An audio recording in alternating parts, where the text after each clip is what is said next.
Bem, irmãos, a todos um bom sábado. É com alegria que aqui nos encontramos, pela graça de Deus. Nas condições em que o mundo se encontra, ainda temos o privilégio de, a cada sábado, aqui nos reunirmos neste local, onde podemos, juntos, em uma só voz e um só espírito, com a graça de Deus, louvar o nosso Deus e cultuar por este Deus maravilhoso que tudo fez em nosso favor. Irmãos, o tema de hoje, sede sóbrios e vigilantes. Porque o perigo está em todo o lado. E sabemos que temos alguém que quer nos destruir. Alguém que nos quer afastar de Deus e tirar-nos a vida eterna. O versículo de introdução, ele encontra-se em 1 Pedro, que acabamos de ler para a meditação. O versículo de introdução, nós vamos abrir a Bíblia, porque vamos meditar nele. E ver que realmente temos aqui um conselho, uma segurança, mas também temos aqui um alerta. Os irmãos podem acompanhar aqui no projetor e também podem acompanhar nas vossas Bíblias. Temos aqui o apóstolo Paulo, inspirado por Deus, pelo seu Santo Espírito. Ele nos dá conselho e proteção, mas também nos dá uns alertas. Diz o apóstolo Pedro, diz Paulo, mas é o apóstolo Pedro. Ele nos diz assim, lançando sobre ele, quem? Sobre Cristo, toda a vossa ansiedade. Deus quer que nós sejamos em paz, em segurança, principalmente nos últimos dias em que nos encontramos. Porquê? Porque Cristo, Ele tem cuidado de vós. Deus está sempre presente para cuidar de nós, sempre. Agora, deseja que nós estejamos com o coração aberto para a influência do seu Espírito, para assim sermos conduzidos e protegidos por Ele. E nos diz o porquê, não é? Ele também diz, sede sóbrios. Há algum motivo para que Ele diga, sejais sóbrios, ou sejam sóbrios. E vigiai. Porquê? Ele responde, porque o diabo, vosso adversário. Então temos um adversário que é o diabo. E faz aqui uma comparação. Anda em derredor, bramando como um leão, buscando a quem possa tragar, ou, noutras versões, engolir, devorar. Então temos aqui um paralelo. O perigo é mesmo o diabo, a serpente, que aqui é comparado com o leão e está prestes a nos devorar. Então, o leão, sendo um animal muito forte, e quando ele ataca, irmãos, imaginemos o estrago. E faz a comparação com o inimigo, Satanás. Vemos que Satanás, ele opera desde o princípio para destruir a criação de Deus. Foi assim no céu, foi assim no Éden, e é assim hoje, até os nossos dias. E esta comparação aqui de 1 Pedro, onde diz que o nosso adversário é o diabo, o apóstolo Paulo também faz aos Efésios, no capítulo 6, e o versículo 12. O apóstolo Paulo também nos diz que porque não temos que lutar contra a carne e o sangue, mas sim contra os principados, contra as potestades e contra os príncipes das trevas deste século, contra as hostes espirituais da maldade nos lugares celestiais. Então, o inimigo ele não veio sozinho, pois não? Segundo a palavra, ele arrastou uma terça parte do céu. E anjos poderosos, grande em poder. Bem com ele, serafins, querubins, anjos, príncipes, né? Anjos com posições importantes, diz aqui, príncipes das trevas, príncipes das potestades, etc. Então vemos que não estamos sozinhos com este inimigo. Ele vem para nos destruir. No mundo em que nos encontramos hoje, o inimigo fará tamanho ataque para destruir principalmente a lei de Deus, que é o foco que ele queria destruir no céu, que não precisavam de leis. E hoje, infelizmente, o inimigo faz. Daí o tema, sede sóbrios e vigiai. Não deixar que as coisas que aconteçam na nossa vida, as coisas normais, acabam por nós aceitá-las como normal. E acabarmos por achar que aquilo não é um pecado tão grave. Não é? É um pecado pequenino. Só que para Deus o pecado pequenino e o pecado grande é sempre pecado, não é? Quando Deus diz para não cobiçar a mulher do teu próximo, também diz não cobiçares a casa do teu próximo. Seja uma coisa grande, seja uma coisa pequena, o cobiçar é sempre cobiçar.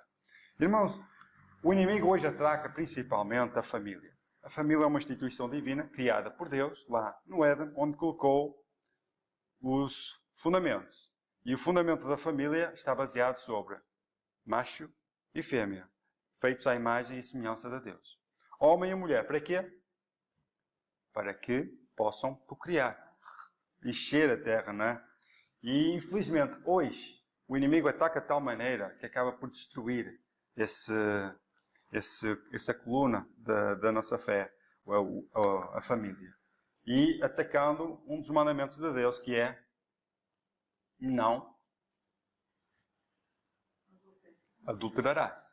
O adultério. Irmãos, hoje, infelizmente, não sei se nos outros países é assim, aqui em Portugal é permitido o casal casar, né? O marido, nesse caso os namorados, assumirem um compromisso e casarem-se, e também podem descasar, nem sei se essa palavra existe. Descasar é se separar, o divórcio, e voltar a casar. Isso é que se separarem e não voltarem a casar, não cometem adultério. Tendo conhecimento, porque há muitos que fazem isso sem conhecimento e Deus não leva em conta o tempo da ignorância. Mas Deus tem prazer que todos se venham ao conhecimento e se arrependam e se convertam ao Senhor. Infelizmente o adultério hoje é o pão de cada dia. Já é normal as pessoas hoje casarem, divorciarem-se, voltarem a casar, voltarem a divorciar-se e por aí fora. No tempo do pastor Kadacha, ele aqui mesmo neste púlpito falou sobre Frank Sinatra. Os irmãos não sei se lembram. Frank Sinatra casou 50 vezes. 5, mas são 5 mais 5, 10 vezes 5. 50 vezes. Tudo com mulheres diferentes. Foi casando, foi divorciando, foi casando, foi divorciando, etc, etc. E diz ele que a 50ª, né? A 50ª, isso é a última mulher, foi a sua primeira mulher. Estão a entender? Faz-me lembrar aquela... A passar em Salomão, eu fiz de tudo, não há nada que eu não tenha feito debaixo do sol que não tenha feito. E voltou ao princípio e disse, tudo é vaidade. Teme a Deus e guarda os seus mandamentos. Essa foi a conclusão que Salomão chegou. Frank Sinatra provavelmente também deve ter chegado a essa conclusão. Vejo, mantém uma, outra, casei com uma, descasei, problemas ali, e no final foi buscar a sua primeira mulher. Então vemos aqui que o adultério hoje é o pão de cada dia. E a lei do homem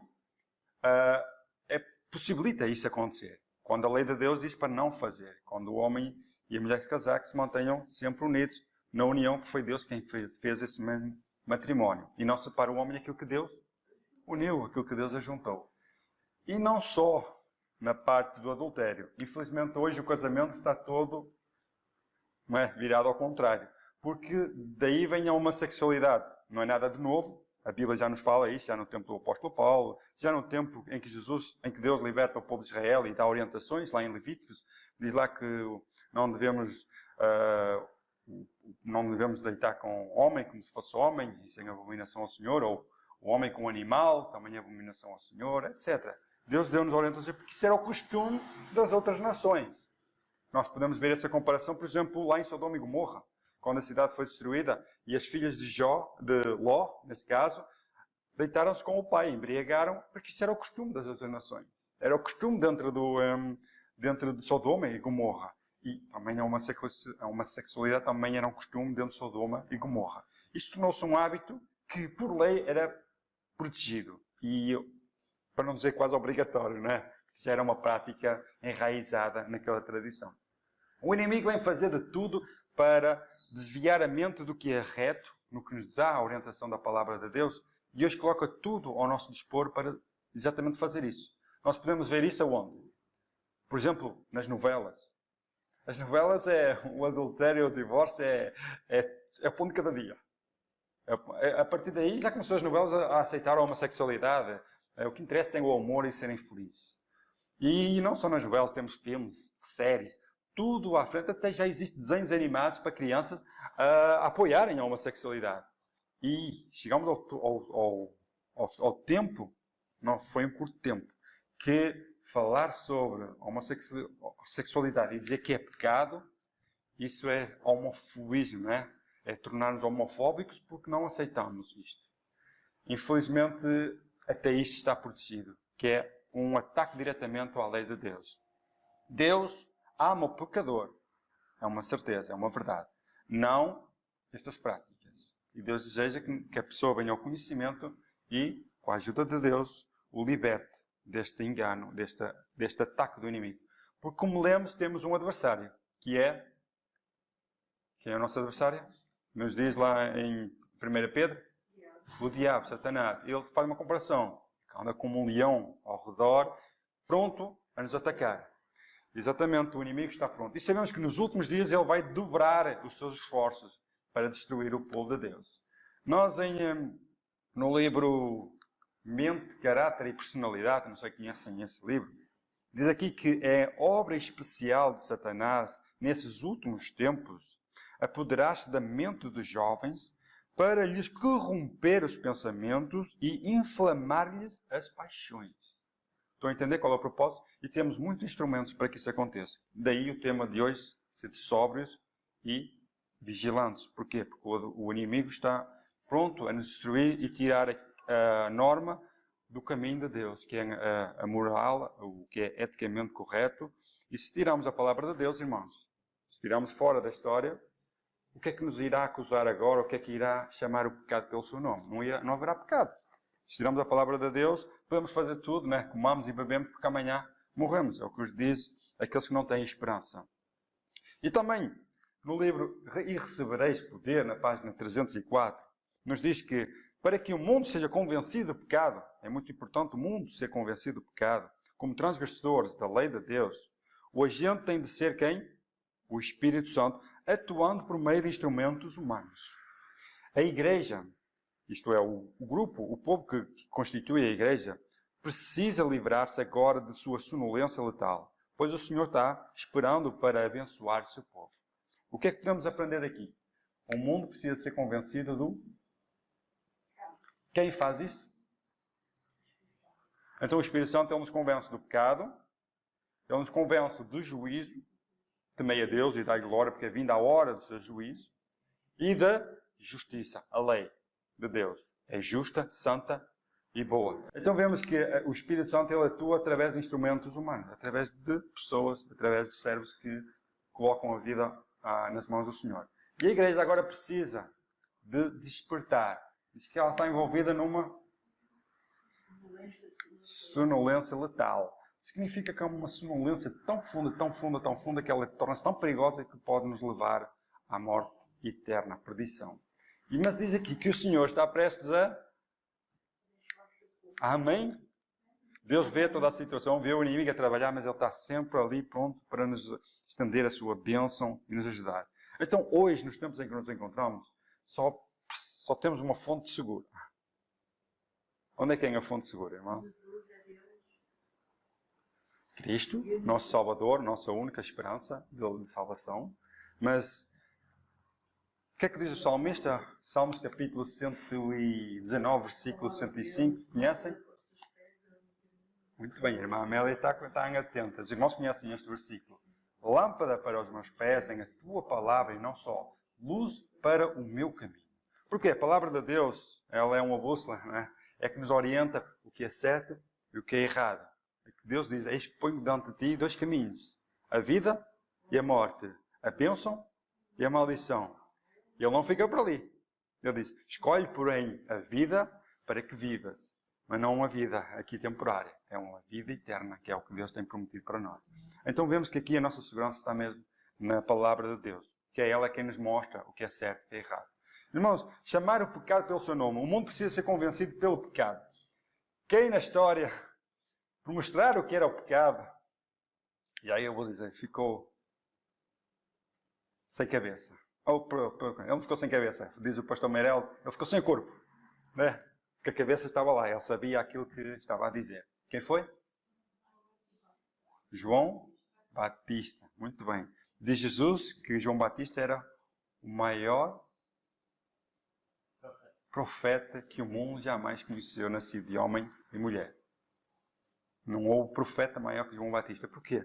Porque ele teve o privilégio de preparar o caminho do Senhor. Ele veio no espírito de Elias trazer a mensagem de arrependimento, veio batizar aqueles pelas águas que se arrependiam para preparar o caminho para o Messias, o prometido. Então vemos aqui que João Batista, ele falou, não é? Ele ficou sem o corpo por condenar o adultério. E qual foi? A quem é que estava em adultério e porquê? Herodes, o rei, estava em adultério com Herodias. Diz lá que João Batista acusava Herodes por possuir a mulher que não de seu irmão. É interessante que não diz a sua segunda mulher, podia ser a primeira mulher, não é, de Herodes, mas essa mulher já tinha um casamento com o seu irmão, que era Filipe. Então vemos que Herodes possuiu a mulher que não lhe pertencia. Houve ali um casamento, cometendo adultério. Então Herodes conhecia que João Batista era um profeta de Deus e temia por causa disso. E foi por causa disso que o colocou na cela, mas numa cela em que ele era bem protegido e temia que ele era um servo de Deus. Ele respeitava isso. Agora, Herodias é que não gostava muito, porque era ela quem estava em adultério, porque ela deixou o seu marido e, fazendo isso, estava também levando o rei Herodes a cometer adultério. E o que aconteceu? Moral da história, falou a verdade, chamou o pecado pelo seu nome e ficou sem corpo. Isso é um exemplo para nós hoje. Dentro do contexto em que nós nos encontramos, em sede sóbrios, vigiai, porque o diabo está ao nosso lugar, ao nosso derredor, pronto para nos destruir. Vamos abrir a Bíblia em Tiago, capítulo 4. E vou pedir a ajuda dos irmãos. Tiago está a seguir ao livro de Hebreus, o capítulo 4, e o versículo 7 e 8. Um irmão lê o 7 e o outro irmão lê o 8. Se faz favor. Sujeitai-vos, pois, a Deus, resisti ao diabo e ele fugirá de vós. Amém. E o versículo 8? Versículo 8. Chegai-vos a Deus e ele se chegará a vós. Limpai as mãos, pecadores, e vós de duplo ânimo, purificai o coração. Amém. Então, irmãos, temos aqui vários conselhos. Por quê? Nós vamos já saber por quê. Então, sujeitai-vos, pois, a quem? E o que é sujeitar-nos a Deus, irmãos? Nós, seres humanos, não nos queremos sujeitar a ninguém. Nem filhos desobedientes a seus pais querem se sujeitar. Imaginemos a Deus. Sujeitar a Deus é concordar com a sua vontade e colocar a nossa vida de acordo com a vontade de Deus. Isso é nos achegar a Deus. Fazendo isso, diz assim, resisti ao diabo. Para quê? E ele fugirá de vós. Nós vamos já entender isso. E a segunda parte o versículo 8 nos diz, chegai-vos a Deus. Né? Primeiro o versículo 7 diz, sujeitai-vos a Deus, né? E o versículo 8 diz, chegai-vos a Deus. Uma proximidade, uma relação. E ele se chegará a vós. Então nós vamos e ele também vem. Há uma relação aqui. Ele se chegará a vós. E também diz agora, limpai as mãos, pecadores. Isto é para os pecadores. Infelizmente somos todos pecadores, não é? Por isso é que todos morremos. E vós de duplo ânimo, o que é que ele diz? A essa classe de duplo ânimo, purificai os vossos corações. Bem, irmãos, vamos ter que ir a um hospital, a alguma farmácia, buscar algum método para limpar o coração, fazer um implante, para limpar as nossas mãos, etc. Vamos ter que arranjar aqui uma estratégia para seguir este exemplo, né? Bem, ao ser humano, provavelmente, mas para Deus não. Nós temos aqui a pena inspirada, que diz assim, resisti ao diabo e ele fugirá de vós. Chegai-vos a Deus e ele se chegará a vós. Bem, diz assim, quão preciosa para a pessoa tentada é essa positiva promessa. Ora, se aquele que está a passar por angústia ou tentação, conservar os olhos fixos em Jesus e se achegar a Deus, falando de sua bondade e misericórdia, Jesus se achega a ele. E os problemas que ele achava que eram quase insuperáveis, então, desvanecem. Amém? Irmãos, vemos aqui algo importante. Precisamos confiar em Jesus. Todos nós passamos por tentações. Irmãos, se nós estivermos calados, praticamente não nos vamos passar por grandes tentações. Porquê? Nós não chamamos o pecado pelo seu nome, ninguém nos ofende, ninguém é ofendido e está tudo bem. O problema é quando nós dizemos que é errado isto, as crianças não gostam de ouvir o não, né? Por isso é que Deus na lei diz, não matarás, não furtarás, não dirás falso testemunho, não cobiçarás. Praticamente é só não. Aquilo que nós... Aliás, é uma das primeiras palavras que as crianças aprendem. Não, porque ouvem sempre dos pais e dos familiares. Não faças isso, porque as crianças estão sempre prontas para fazer aquilo que não devem fazer. Então Deus dá-nos aqui orientações. E que eles estão a passar por angústia. Irmãos, é muito difícil nós, na nossa família, queremos seguir um propósito e o resto da família que nos rodeiam quererem seguir outro propósito. E também por todas as tentações. Muitas vêm até nós, tentações, principalmente ao sábado, irmãos. Eu coloco vários anúncios na internet de coisas que eu não preciso, ou de coisas que quero vender, ou trocar, etc. Então, desfaço-me das coisas velhas, para adquirir coisas novas, modernas, ou coisas que já nem uso e ponho à venda na internet. É interessante que todas as sextas-feiras, por volta das 7 horas, é quando eu recebo comentários a dizer que estão interessados em fazer negócio. E às vezes negócios de oportunidade, em que as pessoas às vezes até dão mais, e é uma oportunidade única, né? A hora que não é oportunidade, né? O inimigo ele usa muito isso. Muitos daqueles que querem guardar o sábado, querem seguir o sábado. Irmão, principalmente, desde que começamos a guardar o sábado, eu falo por experiência própria. A sexta-feira é o dia mais atribulado. É o dia em que o mundo fará de tudo, o inimigo usará todos os instrumentos à nossa volta para tirar-nos a paz. Até mesmo depois do pôr do sol, até mesmo quando nos levantamos de manhã, há sempre alguma coisa que nos quer perturbar e tirar a paz e a reverência e o temor do Senhor. Sempre alguma coisa. Comigo é assim, com os irmãos, não sei se tenho essa experiência, mas acredito que sim. O inimigo, ele fará de tudo para nos tirar essa paz que Cristo quer colocar no nosso coração. Então devemos ter os olhos fixos em Cristo. Porque está escrito no Espírito de Profecia que o inimigo está atrás de nós a tirar-nos pedrinhas, chamadas bolas pretas, né? E nós olhamos muitas vezes para trás. Quando olhamos para trás, perdemos o foco de Cristo. E quando perdemos o foco de Cristo, concentramos demasiado com os problemas e as tentações. Então, achegai-vos a Deus, ao conselho que Deus nos dá. Porquê? Porque Ele cuida de nós. Amém? Amém. Se Ele não cuidasse de nós, onde é que estaríamos hoje, né?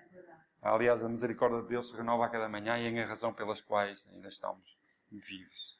Então, quebrando o poder de Satanás, a pessoa que ama a Deus, ama o adquirir dele forças mediante contínua comunhão. Quando se torna um hábito da pessoa conversar com Deus, o poder do maligno é quebrado, pois Satanás não pode permanecer perto da pessoa que se chega a Deus. Maravilhoso conselho que Deus nos dá, achegai-vos a Deus. Porquê? Porque o inimigo, ele não se pode aproximar. É algo que é a tal inimizade que Deus colocou entre a serpente e a descendência da mulher, não é? Ainda bem, e vemos aqui que há uma proteção àqueles que se apegam a Deus. Quem é que temos o exemplo na história que estava apegado a Deus e que Deus o cercou com uma cerca para proteger e o inimigo não podia fazer nada? Então o inimigo lá nos conselhos celestiais vinha acusar a Deus por proteger lá o servo íntegro, fiel, que se desvia do mal, né? Quem era? Paciência de Jó, né? Realmente vemos aqui a oportunidade de Deus, que realmente o inimigo não pode fazer nada para aqueles que estão apegados a Deus. E Deus permitiu que Jó fosse tentado, permitiu, porque se Deus não permitisse, Jó não seria tentado. Porque Satanás estava a fazer uma acusação errada e mostrar aos seres celestiais que Jó era fiel e íntegro e reto, que se desviava do mal, porque Deus o abençoava. Então Deus diz a Satanás, vai, toca em tudo que ele tem, menos nele. Então tocou em quem? Nos bens, na família, os filhos, até na mulher, ele usou a mulher. Tudo que Jó tinha, num só dia, irmãos, num só dia, não foi ao longo do tempo, num só dia ele perdeu tudo. Tudo. Os filhos morreram. Terras foram saqueadas, rebanhos roubados, mortes. Só sobrava um servo para contar a história, né? Acabava um de dar a má notícia, já estava outro a chegar para dar a outra má notícia. E acabava um de dar essa notícia, já chegava outro. Realmente é preciso ter muita paciência. Eram muitos ataques de uma vez só. Eu acho que Deus também não permite sermos tentados mais que aquilo que possamos suportar. E a cada tentação, Ele nos dá o devido escape. Mas ainda em tudo isto, Jó foi fiel. O que Ele nos disse? Deus nos tira, Deus também nos dá. Deus nos deu, Deus também pode tirar. Tudo é dele, mas sabemos que não era Deus que estava a fazer isso. Jó estava a ser tentado. Então mostramos aqui que realmente o poder do inimigo, ele está ao nosso derredor, ponto a nos devorar. E Deus coloca uma cerca àqueles que se chegam a Deus. Esse é importante. Agora, salvos na presença de Deus. Verdade ou mentira? Não só na presença de Deus nós somos salvos. Só em Cristo nós somos salvos. Não só para a vida eterna, mas também de todas as tentações, que é o que nós vivemos. Diz aqui em Tiago, não é? Chegai-vos a Deus e Ele se chegará a vós outros. Amém? Então o que é que significa isso? Chegai-vos a Ele pela oração, pela contemplação e pela Leitura de sua palavra. Amém. E quando ele se chega a vocês, erguerá o quê? Um estandarte contra o inimigo. Tenhamos coragem, pois o inimigo não pode ultrapassar essa bandeira. Como está escrito lá em Isaías, capítulo 59, versículo 19. Os irmãos depois podem ler. Então vemos que Deus tem uma proteção sobre todos aqueles que o buscam. Todos aqueles que têm um relacionamento com Deus. Ele os protege e os guarda. E o inimigo fará de tudo para destruir e passar essa barreira. E usará vários instrumentos para poder... Foi exatamente o que aconteceu, por exemplo, com o povo de Israel, quando Balaão foi chamado para amaldiçoar Israel. Balaque, o rei, chamou Balaão para amaldiçoar Israel. Não havia nada que Balaão podia fazer, porque o Israel era fiel a Deus. E enquanto mantesse fiel, não havia nada no céu, na terra, nada que poderia separar Israel de Deus. Infelizmente foi através da transgressão da lei, quando o povo se juntou com os outros povos pagãos e a cultuar os seus deuses e prostituir-se com as mulheres. Enfim, acabaram por se corromper, se desviar, e o inimigo podia agora fazer tudo para destruir esse povo. E veio então a maldição. Então vemos que através da oração, leitura da palavra de Deus, contemplação através da natureza, etc., conseguimos termos este relacionamento. Principalmente na leitura da palavra de Deus. Agora também diz o Tiago, também devemos o quê? A limpar as mãos. A limpar as mãos, vós pecadores. Vamos então limpar as mãos. Hoje temos o álcool gel, não é? Para limparmos lá deste vírus. E aqui diz a obra essencial que o pecador deve fazer é aqui claramente definida. O quê? Qual é essa obra? A limpar as mãos. Como? Aqui diz que não é uma obra agradável para a inclinação do coração humano. Porquê? O nosso coração humano tem sempre inclinação para fazer o que é errado, para pecar. Mas, a menos que seja feita, a pessoa não tem condições de apreciar a pureza e a perfeição do caráter de Cristo. Nem de compreender a ofensividade do pecado. Irmãos, lembro lá atrás que o mundo precisa ser convencido do pecado. E a nossa inclinação humana, ela não está inclinada para as coisas celestiais, para contemplar o caráter de Cristo. Por exemplo, se nós hoje compararmos o caráter de Cristo com a sociedade de hoje, das duas uma, ou a sociedade de hoje é maluca, ou Cristo era louco. Porque Cristo fazia tudo, ele dava a outra face a quem lhe batia, não é? Ele orava para aqueles que o perseguiam, não é? Ele, na cruz do Calvário, enfim, ele disse, Pai, perdoa-os porque eles não sabem o que fazem. Ainda assim intercedeu em favor de todo. Vemos isto na pessoa de Estevão, quando Estevão foi apedrejado e orou e disse, Senhor, não imputes este pecado neles, não é? Porque não sabem o que fazem. Vemos o inimigo a atuar por vários lados para destruir o seu povo. E aqui mostra que nós devemos contemplar a Cristo, apreciar a sua pureza, a perfeição de caráter, para que nós possamos adquirir essa mesma perfeição de caráter em Cristo. Nós podemos olhar uma transformação, por exemplo, Saulo. O que aconteceu quando ele teve este contacto com Cristo? Quando começou a apreciar esta pureza de caráter? Ele foi transformado pelo contemplar. Ele até dizia, não vivo mais eu, mas Cristo vive em mim. E a vida que vivia na carne, agora vivo em espírito no Filho de Deus. Então vemos aqui que o apóstolo Paulo foi transformado. Ele tornou-se salvo. Também vemos alguém que era considerado como o filho do trovão. Não era?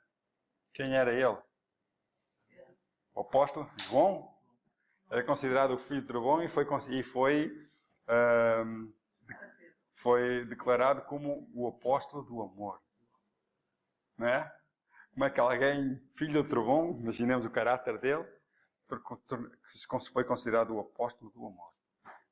Foi porque teve esta relação com Cristo, começou a contemplar esta perfeição, esta pureza de caráter, e na sua vida foi vivendo isso.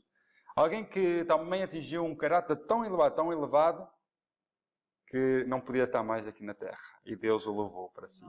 Enoque foi transladado sem ver a morte. E vemos aqui que realmente ele atingiu essa norma e foi levado. Deus também quer fazer o mesmo conosco. Mas também não diz só para limpar as vossas mãos, pecadores. Ele fala sobre aquela classe de duplo ânimo. Né? O que é que nos diz aqui? Vós que sois de ânimo dobro, ou duplo ânimo. Limpai o coração. Bom, como limpar o coração? Qual é o método para limpar o coração? Se a palavra de Deus diz que o nosso coração, como é que ele é? Perverso e enganoso. Quem o conhecerá? Né? Então vemos que nós, de duplo ânimo, precisamos limpar o nosso coração. Como? Nós temos que reconhecer que somos pecadores e precisamos de Cristo para limpar. Devemos confessar os nossos pecados. Ele diz assim: conquanto professam essas pessoas de duplo ânimo ser cristãos. Paramos aqui. Paramos aqui. Eles professam ser? Isto é para nós.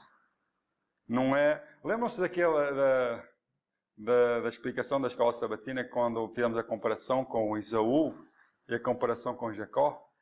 E que Esaú tinha um caráter, Jacó tinha outro. E eu falei, pois, hoje as características de Jacó e as características de Esaú estão numa só pessoa. São aqueles de duplo ânimo, dupla característica. Então, aqueles que professam ser cristãos, muitos têm sobre si o quê? O molde do mundo.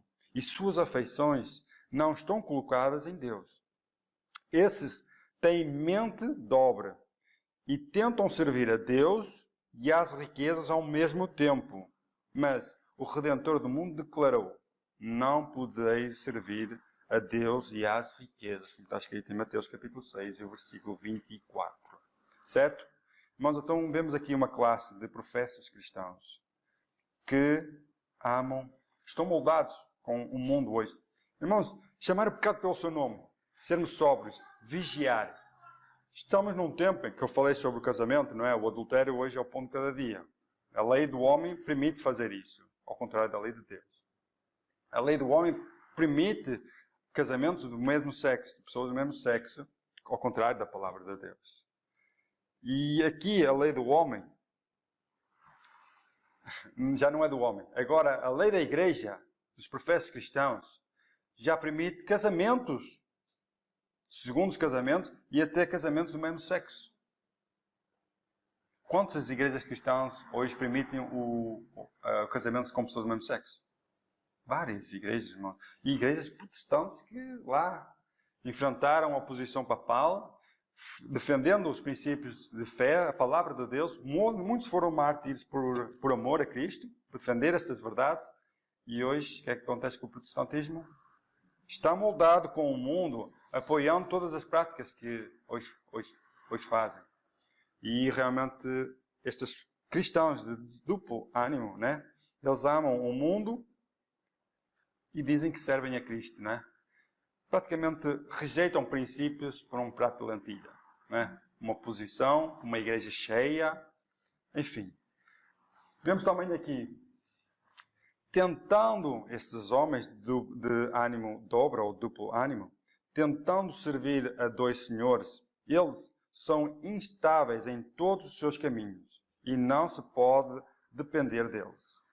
Segundo, todas as aparências estão servindo a Deus, mas ao mesmo tempo no coração estão cedendo à tentação de Satanás e acariciando o quê?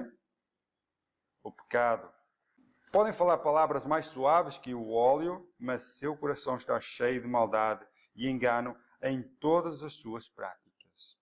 Professando ser justos, têm o coração desesperadamente corrupto. Conhecem alguma passagem da palavra de Deus em que descreve este panorama? Romanos capítulo 1, por exemplo. E conhecendo Deus, não o glorificaram como Deus. Antes, em seus corações, se desvaneceram, não é? Servindo as suas concupiscências, amando as coisas do mundo, acabaram por mudar a glória de Deus, que é justa, que é incorruptível, à imagem e semelhança da criatura, que é corruptível. Então vemos aqui que abandonaram esses princípios. Irmãos, este é o meu medo. Esta é a minha preocupação. Porque nós, sem nos aperceber, podemos condescender com certas coisas sem nos aperceber. Porque aos poucos tornamos, como é que é? É normal tudo isto acontecer, é normal. Ninguém se opõe, ninguém fala, não existe João Batistas hoje, senão ficam sem a cabeça e o corpo. E acabam por condescender com tudo isto. E diz aqui que eles servem a dois. Irmãos, eu fui buscar aqui ao dicionário o que é que significa ânimo dobro, ou umas traduções duplo ânimo, né? duplo ânimo, como diz a minha tradução. Ele nos diz assim, disposição para agir de duas maneiras. E na parte religiosa é o facto do sujeito agir como espiritual e como carnal. Onde a palavra de Deus, o que é que o apóstolo Paulo diz? A vida que vivo, não vivo mais eu. Aquele que ele vivia na carne, agora vive pela fé em Cristo, no Filho de Deus. E aqui, na carta número 13, esta mensagem é de 1893. Diz assim, qual é o proveito de dizer coisas agradáveis, de deplorar a obra de Satanás e, ao mesmo tempo, participar da execução de todos os seus estratagemas? Isto é ter ânimo dobre. Estão a entender? Irmãos, vamos lá ao princípio, à tentação. Estamos quase a terminar. Vamos lá, onde é que foi a tentação? Muito bem. Tenho aqui um fruto, um exemplo de uma maçã, nós não sabemos, a Bíblia não fala qual é esse fruto. Mas temos aqui uma imagem muito, quem percebe de ilustrações, de imagem, uma imagem assim, mais sem vida, sem cor, morta praticamente. Isso é o pecado, na sua essência. O inimigo aproximou-se? Não. Quem se aproximou do inimigo? Como é que foi a história da tentação? O inimigo aproximou-se de Eva ou Eva aproximou-se do inimigo? Ponto número 1. Aventurou-se em território proibido. Nós às vezes aventuramos no mundo em territórios proibidos. E então ele apresenta o pecado. Estão a entender? Qual é a diferença? O pecado e como é hoje apresentado o pecado. Não é uma coisa assim tão grave, uma coisa tão má. Eva foi seduzida. Até ali só havia um tentador e uma a ser tentada. Adão estava afastado, nós sabemos. Que depois passou a haver 2 tentadores. Estão a ver a diferença? É aqui que eu quero chegar. Se nós não temos, o título da pregação é ser sóbrios e vigilantes, é que condição é que nos encontramos hoje no mundo? Nós podemos não chamar o pecado pelo seu nome, mas podemos chegar ao ponto de condescender com o pecado, ensinar o pecado e apoiar o pecado. Isto é como diz aqui, fazer a obra do inimigo, que eu falo aqui, não foi? Diz aqui, participar da execução de todos os seus estratagemas. De quem? Da obra de Satanás. Foi exatamente o que Eva fez. Eva acabou por participar no estratagema de seduzir o marido e dizer, olha, eu comi, a serpente deu-me, eu comi e estou viva. E nós sabemos que Adão agiu porque sabia que Eva ia morrer. Então preferiu dar a sua vida e morrer com ela. Ossos dos seus ossos, carne da sua carne, deu a vida pela mulher. Um ato de amor e não um ato de negação. Mas também sabemos que, assim como Esaú, se não comesse o prato de lentilha, mais tarde ia comer outra comida, não é? Mas ele sacrificou esse princípio. E acabou por Adão também sacrificar por amor. E vemos aqui que realmente Deus sacrificou-nos por amor. Onde Jesus disse, em tudo foi tentado sem pecado. Nele não houve pecado, mas foi tentado por amor de nós. Irmãos, o problema é nós hoje. Nós chamar o pecado pelo seu nome e acabarmos por condescender com o pecado e tornarmos um instrumento nas mãos do inimigo. É este o meu maior medo. É, aos poucos, condescender com uma prática errada de um familiar, de um colega de trabalho, e não acusar, não sentir que aquilo ofendeu e levou à morte do Filho de Deus. Porque o pecado fez mesmo isso. E hoje uma, amanhã outra, e acabamos por achar que a homossexualidade, que o adultério é uma coisa normal. E acabamos por nos calar e deixar com que outros pratiquem essas práticas. Onde Deus diz que são dignos de morte tais pessoas que praticam e tais pessoas que consentem com essas práticas. Estão a entender? É muito importante. Irmãos, como falei, onde aqui existe Romanos capítulo 1, versículo 21, 22, que nos diz, porquanto, tendo conhecimento, ou tendo conhecido a Deus, não o glorificaram como Deus, nem lhe deram graças. Antes, em seus discursos, se desvaneceram e seu coração insensato se obscureceu. E sabemos o que acontece quando o coração é endurecido, quando é obscurecido. Dizendo sábios, tornaram-se loucos. Em que período da Terra nós nos encontramos hoje? Compreenderam? Às vezes uma imagem vale mais que 1000 palavras, não é?